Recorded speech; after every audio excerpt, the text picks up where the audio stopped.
오늘 말씀 시편 7편입니다. 시편 7편 1절부터 17절까지 우리 다 함께 우리의 기도로 다 함께 읽겠습니다. 여호와 내 하나님이여, 내가 주께 피하오니 나를 쫓아오는 모든 자들에게서 나를 구원하여 내소서.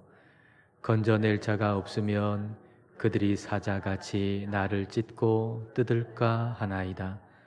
여호와 내 하나님이여, 내가 이런 일을 행하였거나 내 손에 죄악이 있거나 화친한 자를 악으로 갚았거나 내 대적에게서 까닭 없이 빼앗았거든 원수가 나의 영혼을 쫓아 잡아 내 생명을 땅에 짓밟게 하고 내 영광을 먼지 속에 살게 하소서.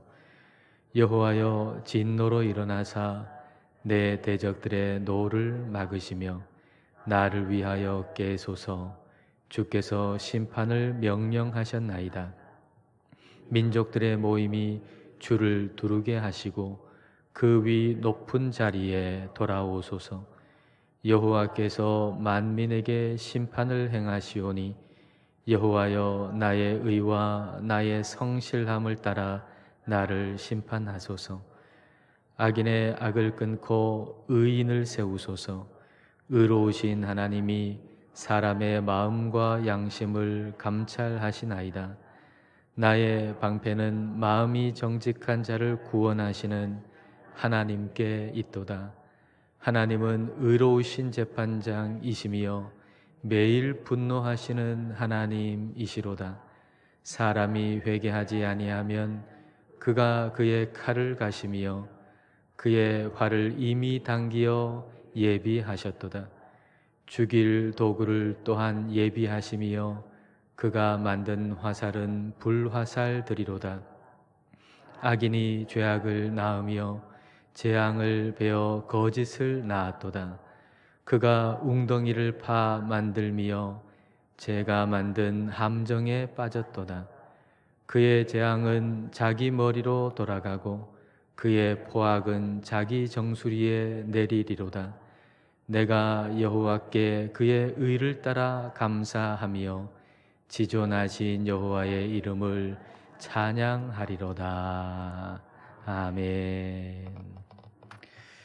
시편 7편의 표제를 여러분 보면은 다윗의 시가연 이렇게 되어 있습니다.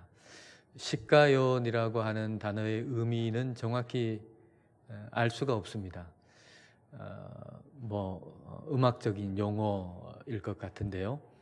어떤 번역에서는 메디테이션, 묵상 이렇게 번역을 해놨는데 정확한 것은 아닙니다. 이 단어의 의미, 정확한 의미가 무엇인지는 알 수가 없습니다. 그 다음에 표제 후반부에 보면은 베냐민인 구시의 말에 따라 여호와께 드린 노래 이렇게 되어 있는데 베냐민인 구시 또한 누군지 정확히 알 수가 없습니다. 사울이다, 사울의 일당이다 이렇게 이야기하기도 하지만 정확히 알 수가 없어요. 그 당시에는 따로 설명 안 해도 시가연이라든가 베냐민인 구시라든가 따로 설명 안 해도 다 아는 것이었을 텐데 이제 시간이 지나면서 이게 무슨 의미인지 누군지 정확히 알 수가 없는 그런 단어가 되어버리고 만 겁니다. 그러나 분명한 것은 지금 다윗이 그 구시라고 하는 사람으로부터 상당한 공격을 지금 당하고 있고 그 상황 속에서 지금 기도하고 있다라고 하는 것만은 분명한 사실인 거죠. 자, 1절과 2절을 보겠습니다. 여호와 내 하나님이여, 내가 주께 피하오니 나를 쫓아오는 모든 자들에게서 나를 구원하여 내소서. 건져낼 자가 없으면 그들이 사자같이 나를 찢고 뜯을까 하나이다. 나를 쫓아온다라고 하는 것은 나를 박해한다는 것이고 또 나를 지금 공격하고 있다 라고 하는 거죠. 내 힘이 약해요. 힘이 없어요. 대항할 힘이 없어요. 그래서 도와주는 사람이 없으면, 나를 구원해 주실 분이 없으면 마치 사자가 사람을 물어 뜯는 것처럼 그런 처지가 될 수밖에 없다라고 지금 다윗이 기도하고 있는 거죠.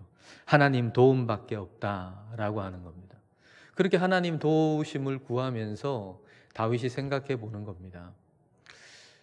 혹 저 사람이 나를 이렇게 이런 말로 공격하는데 정말 그 말처럼 내가 그런 모습이 아닌가 생각해 보는 거예요.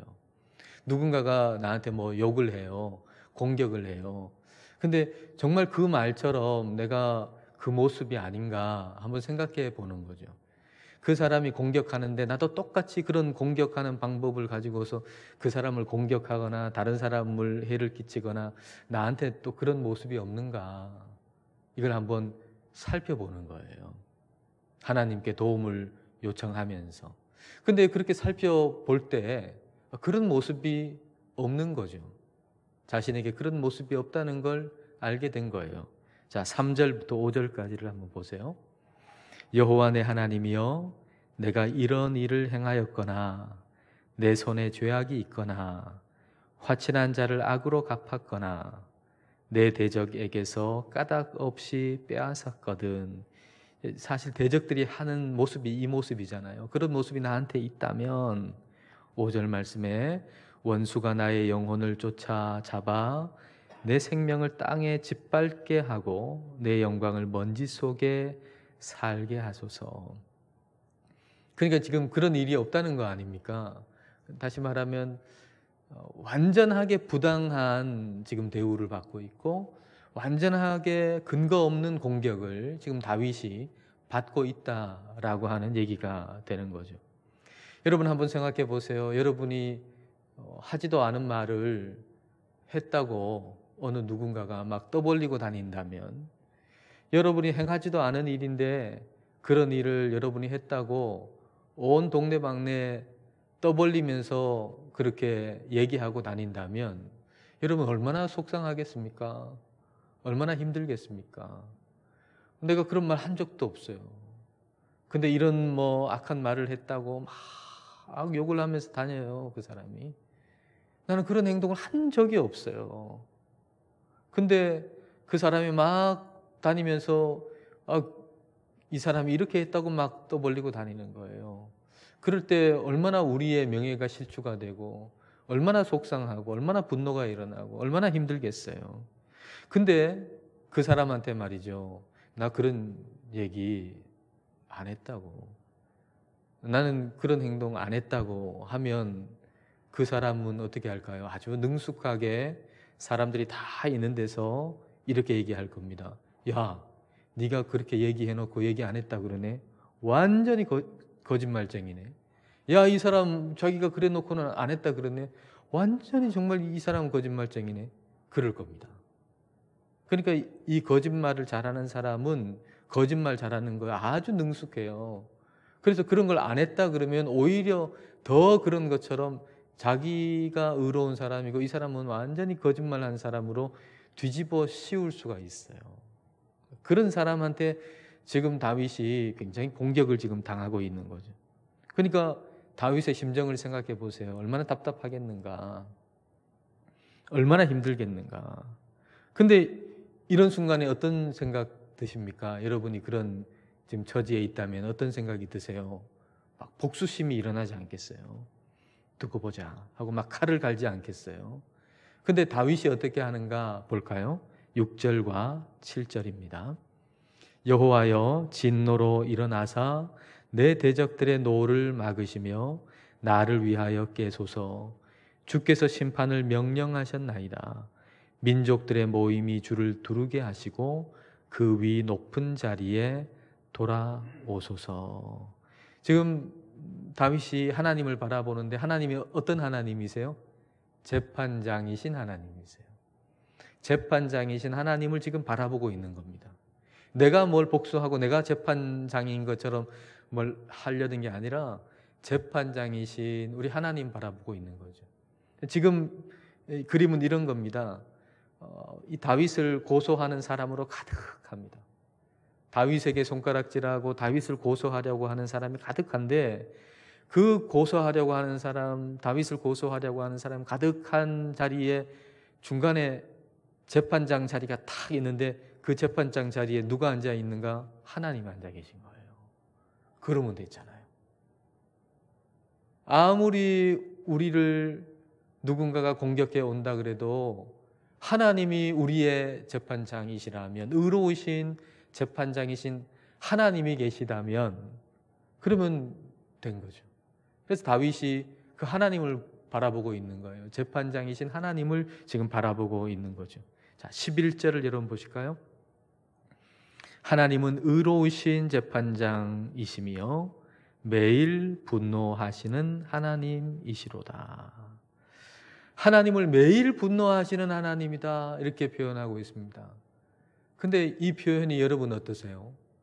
마음에 잘 받아들여지세요? 아니면 조금 어색하게 느껴지세요? 매일 분노하시는 하나님, 매일 사랑하시는 하나님, 이러면은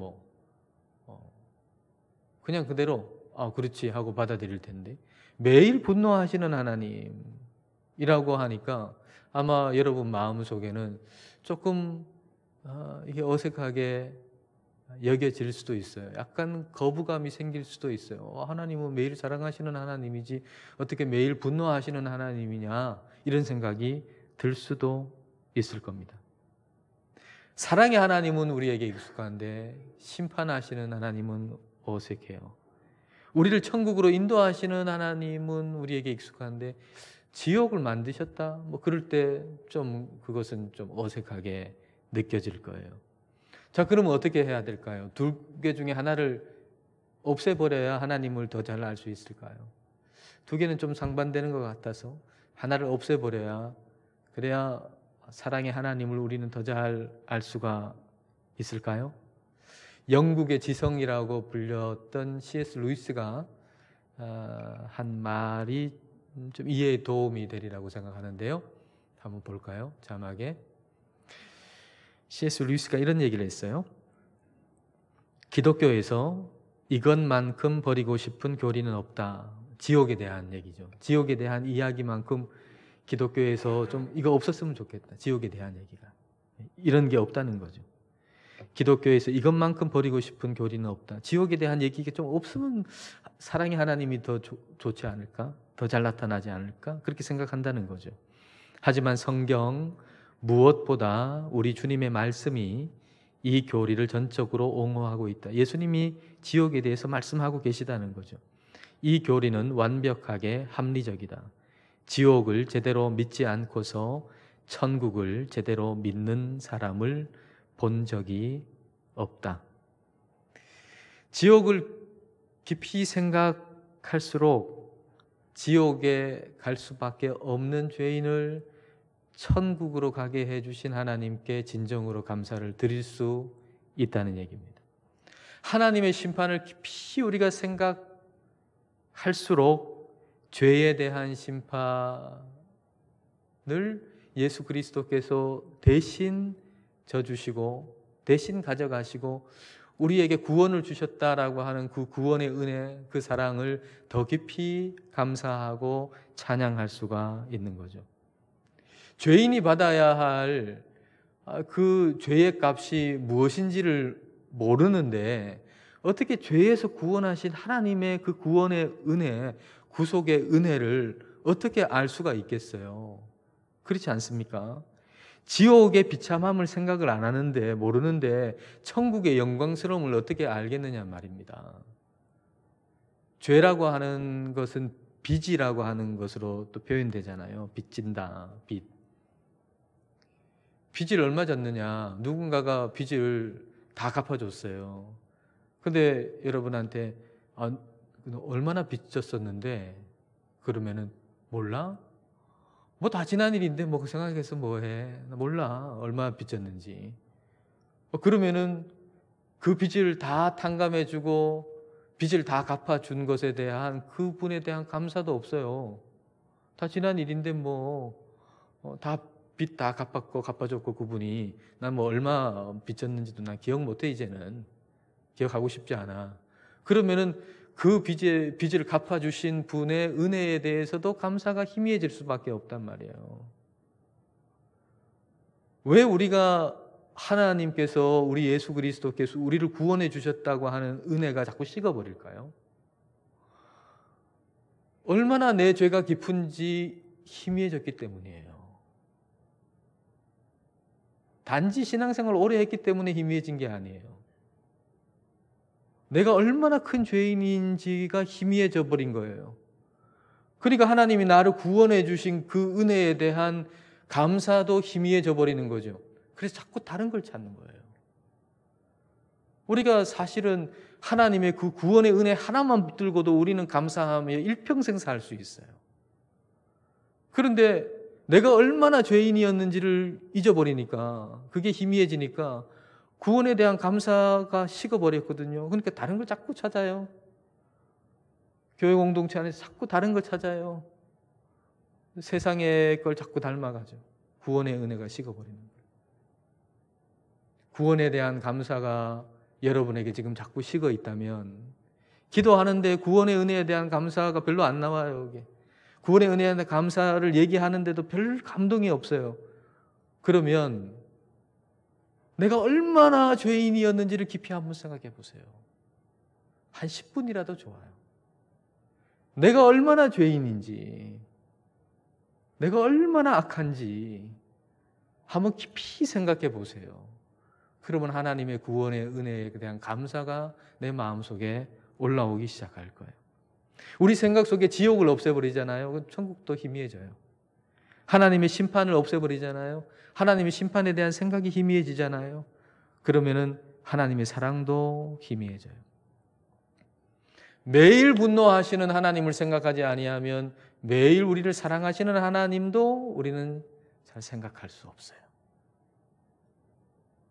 매일 분노하시는 하나님을 생각한다는 게 그래서 굉장히 중요한 일이죠. 하나님의 준엄함을 알아야, 하나님이 얼마나 엄한지, 하나님이 얼마나 엄격하신 분인지를 알아야 하나님의 인자하심이 얼마나 큰지를 우리는 동시에 알 수가 있는 겁니다. 자, 로마서 11장 22절을 보겠습니다. 그러므로 하나님의 인자하심과 준엄하심을 보라. 넘어지는 자들에게는 준엄하심이 있으니 너희가 만일 하나님의 인자하심에 머물러 있으면 그 인자가 너희에게 있으리라. 그렇지 않으면 너도 찍히는 바 되리라. 하나님의 인자하심과 준엄하심을 보라. 하나님의 준엄하심, 하나님의 그 엄격하심을 보라는 거예요. 엄함을 보라는 거예요. 하나님의 인자하심 보고 두 개를 같이 봐야지. 하나님의 엄격하심, 하나님의 준엄하심을 싹 빼버리고 하나님의 인자하심만 우리가 바라보잖아요. 그럼 하나님의 인자하심과 그 사랑이 얼마나 큰지를 우리는 몰라요. 하나님의 준엄하심과 그 심판하심을 우리 깊이 생각할 때 하나님의 인자하심도 우리가 깊이 알 수가 있어요. 11장 22절 다시 한번 볼까요? 사랑에 우리가 하나님 사랑에 머물러 있으려면 어떻게 해야 되는가?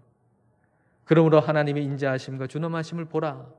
넘어지는 자들에게는 준엄하심이 있으니 너희가 만일 하나님의 인자하심에 머물러 있으면 그 인자가 너희에게 있으리라. 그렇지 않으면, 하나님의 인자하심에 머물러 있지 않으면 너도 찍히는 바 되리라. 하나님의 인자하심에 계속 머물러 있는 방법이 뭘까요? 하나님의 인자하심에 계속 우리가 머물러 있어야 돼요. 근데 하나님의 인자하심에 계속 그 사랑에 우리가 계속 머물러 있을 수 있는 방법이 뭘까요? 그 방법은 하나님의 준엄하심을 계속 바라봐야 돼요.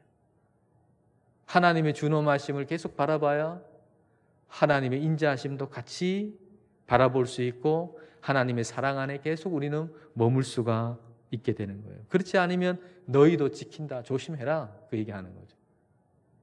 너희도 찍힌다. 하나님 심판은 생각하지 아니하고 하나님 사랑만 생각해가지고 하나님 어차피 다 사랑인데 용서하시지 하고 마음에 방자한 마음이 생기면 하나님은 사랑이야 라고 얘기하면서 하나님을 사랑하지 않는, 하나님 말씀에 불순종하는 사람이 되어버리고 마는 거예요. 결국은 지켜버리는 거예요. 하나님 사랑만 계속 얘기하잖아요. 그러면은 하나님 어차피 사랑인데 내가 뭘 해도 다 용서하시지. 그리고 하나님 말씀에 순종하는 삶이 없어진다니까요. 사람이 방자하게 된다니까요. 그래서 우리가 하나님 사랑 안에 머물러 있으려면 하나님의 심판을 계속 생각해야 돼요. 근데 오늘날 그리스도인들은 하나님의 심판을 잘 생각하지를 않죠. 하나님 심판에 대해서 잘 생각하지를 않아요. 그래서 하나님 사랑을 얘기하는데 하나님을 사랑하지 않는 거예요. 하나님이 우리를 사랑하신다면 그게 진짜 우리 마음에 깊이 다가오면 그분을 사랑할 수밖에 없는 건데, 근데 하나님 사랑을 얘기하면서 그분을 사랑하지 않는단 말이에요. 하나님의 계명을 지키는 게 그게 그분을 사랑하는 건데 그분의 계명을 지키지 않는 거예요. 하나님 말씀을 지키지 않는 거예요. 심지어는 교회 안에서도 하나님 무서운 줄 모르고 행동하는 사람들이 있잖아요. 오늘날의 교회의 문제는 뭘까요? 하나님 무서운 줄 모르는 거죠. 하나님의 심판을 생각하지 않는 거니까요. 내가 예수님 믿는다고 말했으니까, 교회를 수십 년 다녔으니까 나는 천국 가, 그것만 딱 생각하고는, 그러니까 하나님의 심판에 대한 두려움이 하나도 없어요. 그러니까 그 천국도 다 껍데기예요. 하나님 사랑한다는 그 사랑도 다 껍데기고. 그래서 오만방자하게 예수 그리스도의 몸된 공동체를 마치 자기 것인 양 그냥 마음대로 해버리잖아요. 하나님 무서운 줄 모르는 거죠.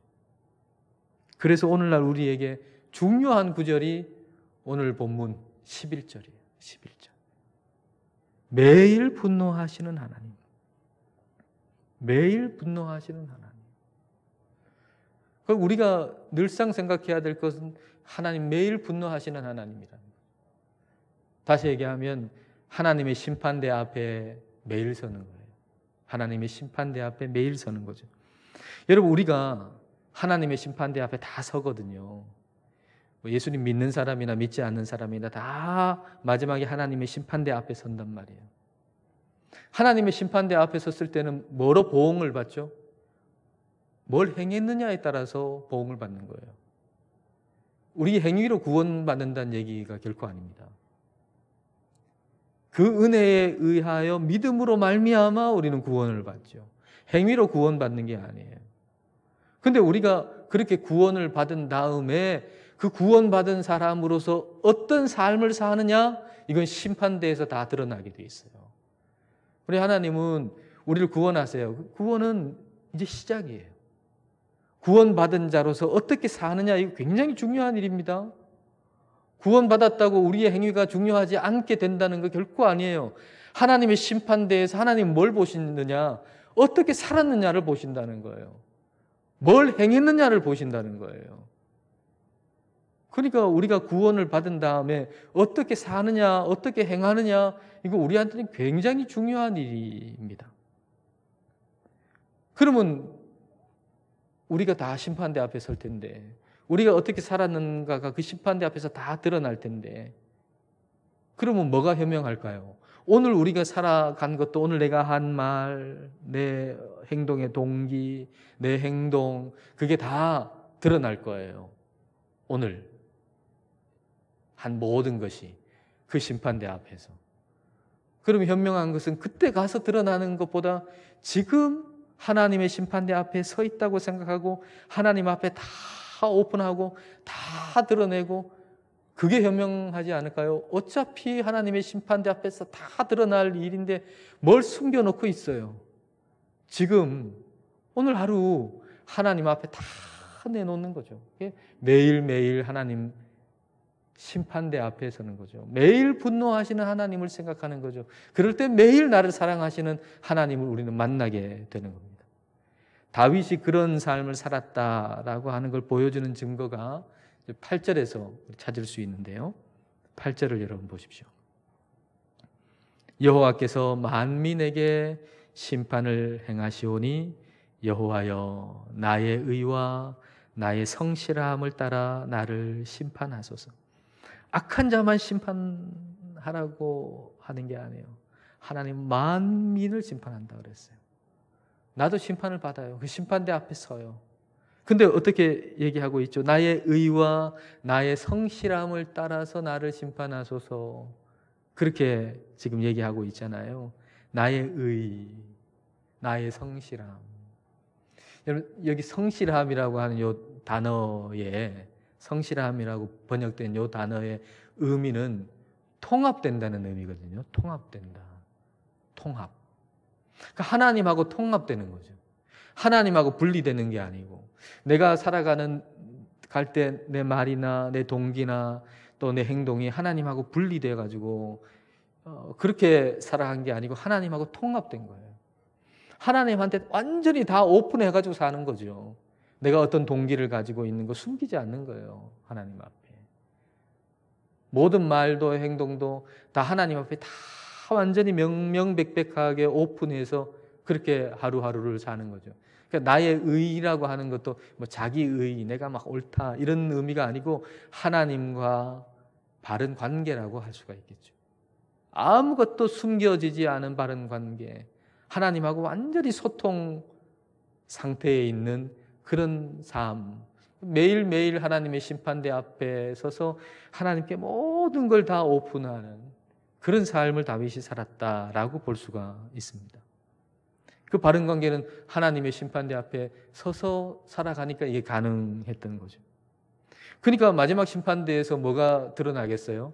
다윗에게 그 날마다 하나님하고 소통하고 아무것도 숨기지 않고 하나님 앞에 내놓고 살았다. 이게 드러나겠죠. 다 드러나는데 그렇지 않겠어요? 그러니까 저와 여러분이 매일 하나님의 심판대 앞에 선다면 마지막 심판대 앞에서 뭐가 드러나겠어요? 아무개는 매일매일 나에게 모든 걸 오픈하고 나와 소통하면서 살았다. 이게 드러나지 않겠어요?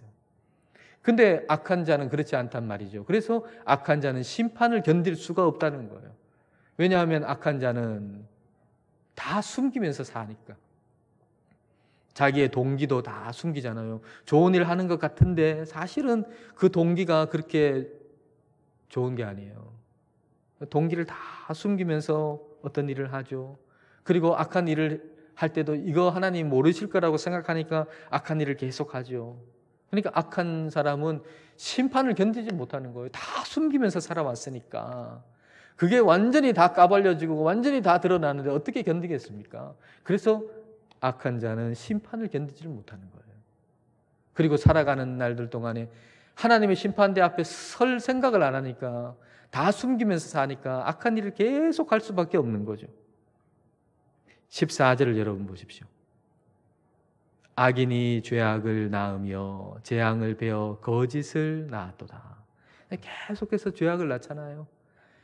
악한 일이 그 악한 자에게서 계속 나오는 거예요. 이걸 우리가 기억해야 돼요. 악한 자에게서 악한 일이 계속 나온다는 거. 사울 왕이 다윗을 막 죽이려고 쫓아올 때에 다윗이 굴에 숨었잖아요. 근데 그 사울 왕을 죽일 수 있는 절호의 찬스가 왔잖아요. 그런데 그 사울 왕을 죽이질 않았어요. 왜 그랬을까? 사무엘상 24장 13절에 이렇게 기록되어 있어요. 옛 속담에 말하기를 악은 악인에게서 난다 하였으니 내 손이 왕을 해하지 아니하리이다. 악은 악인에게서 난다라고 하는 말을 탁 떠올린 거예요. 다윗이. 지금 복수할 수 있어요. 근데 뭐가 떠올랐느냐? 악은 악인에게서 난다. 그 말이 딱 떠오르면서 그 악한 행동을 하지를 않는 거예요. 여러분, 죄를 지을 기회는 우리 모두에게 있습니다. 죄를 지을 기회, 하나님께서 기뻐하시지 않는 일을 행할 수 있는 기회는 우리 모두에게 얼마든지 널려 있어요. 그럼 이 세상을 살아가는 저와 여러분 예외가 없습니다. 우리에게는 말이죠. 하루에도 여러 차례 수십 번씩 죄를 지을 수 있는 기회가 우리에게 생겨요. 근데 그 순간에 하나님의 말씀을 기억하는 사람과 하나님의 말씀을 기억하지 못하는 사람은 어마어마한 차이가 있는 거예요. 우리 모두에게는 그런 기회가 있어요. 여러분에게도 오늘 기회가 많으셨을 거예요. 근데 하나님의 말씀을 기억하는 사람과 하나님의 말씀을 기억하지 않는 사람은 바로 그때 뭘 하느냐, 어떤 행동을 하느냐가 차이가 날 수밖에 없는 거죠. 악인은 누굽니까? 하나님의 말씀을 생각하지 않는 사람이에요. 그 결과 계속해서 악을 행하는 거죠. 다른 사람에게 계속해서 악한 일을 행하는 거예요. 근데 하나님은 어떻게 하시는가? 악한 자가 악한 일을 계속 행하는데 그걸 어떻게 갚으시는가 하나님이. 자, 15절과 16절 보실까요? 그가 웅덩이를 파 만들며 제가 만든 함정에 빠졌도다. 그의 재앙은 자기 머리로 돌아가고 그의 포악은 자기 정수리에 내리리로다. 자기가 만든 함정에 빠지는 거죠.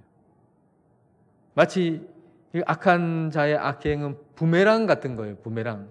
저 사람을 해치려고 확 던졌는데 그게 자기한테 싹 다시 돌아오는 거죠. 여러분, 악한 자가 여러분들을 해하려고 여러분에게 악행을 딱 행할 때 그 악행이 여러분 눈앞에 쫙 올 때 얼마나 두렵겠어요. 그렇지 않습니까? 악한 자가 내뱉은 말이나 악한 자가 악한 일을 행할 때 그 말, 그 행동이 참 지금 부메랑처럼, 근데 우리는 부메랑인 걸 몰라요. 근데 그게 눈앞에 올 때 얼마나 두렵겠어요. 근데 그게 부메랑이 돼가지고 싹 다시 던진 사람에게로 돌아간다. 그 말입니다. 에스더서의 하만 같은 경우죠. 하만 같은 경우. 모르드게 죽이려고 23m짜리 장대 만들어 놨잖아요. 보통 높이가 아니에요. 50규빗, 23m쯤 돼요. 얼마나 높아요. 23m 되는 장대를 만들어가지고 거기에 달아가지고 한번 멋지게 부끄러움을 당하게 만들고 죽여버리려고 했는데 거기에 누가 달립니까? 자기가 달리잖아요. 부메랑이 돼가지고 저 사람한테 악한 짓 나쁘게 하려고 던진 그게 다시 그 악한 사람에게 되돌아온다라고 하는 거예요. 그러니까 우리는 악인이 아무리 나를 해치려고 해도 그걸 두려워하기보다는 하나님의 의로우심이 나에게 더 가깝다라고 하는 것을 알고 담대함을 가져야 돼요. 기도할 때 그런 일이 일어나요. 기도할 때. 여러분, 기도는 말이죠. 원근 배치를 새롭게 하는 거예요. 상황이 그렇게 달라진 것 같지는 않지만 기도할 때 성령님이 우리 안에서 하시는 위대한 일이 하나 있는데 그 위대한 일은 원근 배치를 새롭게 하시는 거예요. 내 마음속에 아주 가깝게 있는 것은 멀리 옮겨 놓으시고 나에게 멀리 있는 것처럼 보이는 것은 가깝게 옮겨 놓으시는 일을 우리가 기도할 때 성령님이 하세요. 악한 자가 나를 공격해요. 그리고 지금 상황이 좋지 않아요. 힘들고 어려워요. 그래서 근심과 걱정과 두려움이 나에게는 너무너무 가까이 있어요. 그리고 하나님의 의로우심과 하나님이 나를 사랑하신다는 거, 하나님의 임재는 굉장히 멀리 지금 느껴져 있단 말이에요. 근데 그때 하나님께 기도할 때 성령님은 이 원근을 싹 바꾸어 놓으세요. 하나님의 임재는 가까이 있게 만들고 가까이 있었던 근심, 걱정, 두려움은 멀리 두게 만드는 거예요. 그래서 우리 마음 가운데 기도할 때 근심과 두려움이 사라지고 하나님을 향한 감사와 찬송이 우리에게 나오는 거예요. 이게 기도의 역사인 거죠. 성령님이 역사하시는 거죠.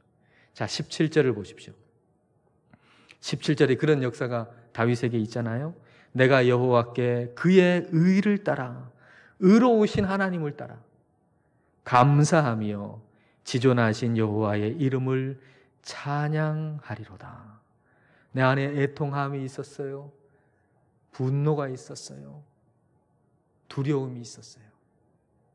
근데 기도하는 동안 성령님께서 이걸 멀리 옮겨 놓으시고 하나님이 그 자비하신 하나님, 하나님의 의로우심이 가까이 있다는 걸 알게 해주셔서 가까이 있는 그 하나님의 의로우심을 찬송하고 감사하는 거죠. 우리가 그렇게 기도할 때, 여러분이 기도할 때 그렇게 성령님께서 가까이 있었던 근심과 두려움은 멀리 두시고 멀리 느껴졌던 하나님의 임재는 가까이 느껴지시는 그런 복이, 그런 은혜가 여러분 모두에게 있게 되시기를 축복합니다.